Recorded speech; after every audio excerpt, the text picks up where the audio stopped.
Bonjour amis auditeurs, voici la Minute du Bonheur. Et aujourd'hui, la porte ouvre en dedans. Courteline a raconté l'histoire d'un vaillant soldat, sûr de sa force et de son bon droit, qui, se croyant enfermé, passa la nuit à pousser de toute la puissance de ses bras, de ses épaules, de tout son corps, arc-bouté, une porte qui ne voulait pas s'ouvrir. Ce n'est qu'à l'aube qu'il constata que la porte ouvrait en dedans. Combien de gens agissent ainsi et foncent sans réflexion? Ils croient faire preuve d'énergie. En réalité, ils risquent de tout perdre, faute d'avoir examiné la situation.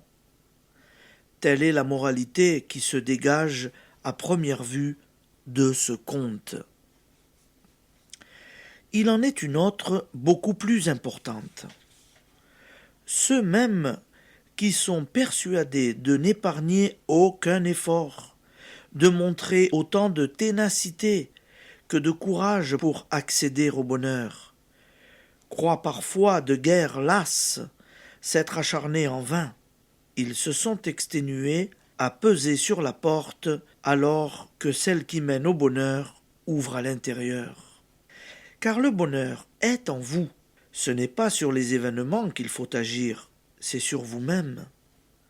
En appliquant les lois dont nous avons déjà beaucoup parlé, en modifiant vos habitudes de pensée et de parole, en vous rééduquant dans le sens de l'amour et du calme, de la confiance, de la droiture, vous exercerez une influence définitive sur un monde extérieur qui pourtant ne semble pas dépendre de vous. Application. Si vous avez jusqu'à présent lutté en vain, il est temps d'ouvrir les issues du bonheur que vous avez jusqu'alors fermées par ignorance. Merci de rester en notre compagnie, amis auditeurs. Je vous souhaite une bonne journée et à demain.